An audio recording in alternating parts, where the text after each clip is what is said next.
गरम की एक कहानी में एक नहायत ही जालिम और सिंगदिल देव का जिक्र आता है। इसकी अपनी बेटी इसके जुल्म और सितम से तंग आकर घर से भाग गई। बेटी के चले जाने के बाद देव ने एक यतीम बच्ची को गोद ले लिया जिसका नाम अनाया था, ताकि वो इसकी खिदमत करे। अनाया नहायत ही नेक दिल और मेहनती थी, मगर देव ने भी इस पर बेतहाशा जुल्म ढाए। वो अक्सर इसे ऐसे काम देता जो पूरे करना नामुमकिन होते। एक दिन देव ने हुक्म दिया कि अनाया एक दिन में 20 किलो पर के हरे जीरे को साफ करे और दोबारा थैले में भर दे और जमीन पर एक भी ना गिरे। साथ ही धमकी दी कि अगर वो नाकाम रही तो इसे सख्त सजा दी जाएगी। अनाया रोते रोते पर इकट्ठे करने लगी, मगर पर उड़कर हर तरफ बिखर जाते। तभी अचानक एक बर्फ जैसा सफेद शेर उसके सामने नमूदार हुआ। शेर ने कहा कि वो अनाया के दिल की गहराइयों से आया है ताकि उसकी मदद करे। शेर की तसल्लियों से अनाया सो गई। जब आंख खुली तो सारे पर साफ होकर थैले में बंद हो चुके थे। दियो हैरान रह गया, लेकिन बाज ना आया। अगले दिन वो अनाया को एक और गहरे तालाब के किनारे ले गया और उसे एक छलनी देकर हुक्म दिया कि इससे तालाब का सारा पानी निकाले वरना अंजाम बुरा होगा।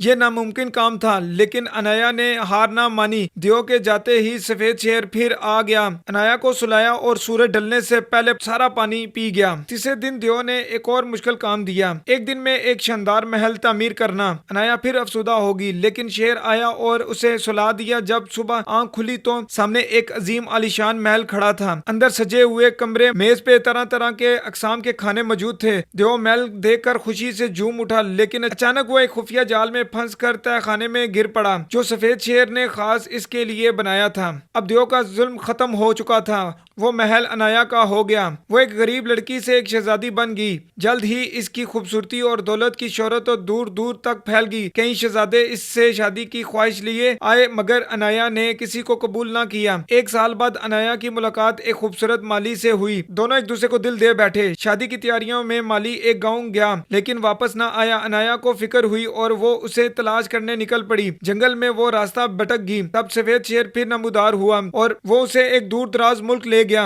और जाते हुए उसे 3 जादुई अखरोट दिए। ये क्या करके ये मुश्किल वक्त में ये मदद करेंगे। बिलाखिर अनाया ने अपने महबूब को ढूंढ लिया, मगर वो उसे पहचानने से इनकार कर रहा था और एक बदसूरत लड़की को अपना मंगेतर बता रहा था। तहकीक से पता चला कि वो देव की बेटी थी जिसने जादू से अनाया के महबूब को अपने काबू में कर लिया था। अनाया ने पहला अखरोट खोला जिससे नहायत ही कीमती रेशम निकलने लगा। देव की बेटी लालच में आ गई। अनाया ने यह रेशम इस शर्त पर दिया वो एक रात अपने महबूब के साथ गुजार सके। देव की बेटी ने हामी भर ली, मगर चालाकी से उसके महबूब को नींद की दवा पिला दी। अनाया सारी रात उसे जगाती रही, मगर वो न जागा। दूसरी रात अनाया ने दूसरा अखरोट खोला जिससे कीमती जवाहरात निकले। उसने वो भी दिए और दूसरी रात का मौका लिया, मगर फिर भी देव की बेटी ने उसे नींद की दवा दे दी। सुबह कैद में मौजूद कैदियों ने माली को बताया कि एक लड़की सारी रात तुम्हारे पास बैठी रोती रही। तीसरी रात अनाया ने आखिरी अखरोट खोला जिससे सोने के सिक्के निकले। कैदियों के बताने के बाद माली ने दुआ नहीं पी और अनाया की आवाज सुनकर आखिरकार जाग गया। अनाया की मोहब्बत ने उस पर किए गए जादू को तोड़ दिया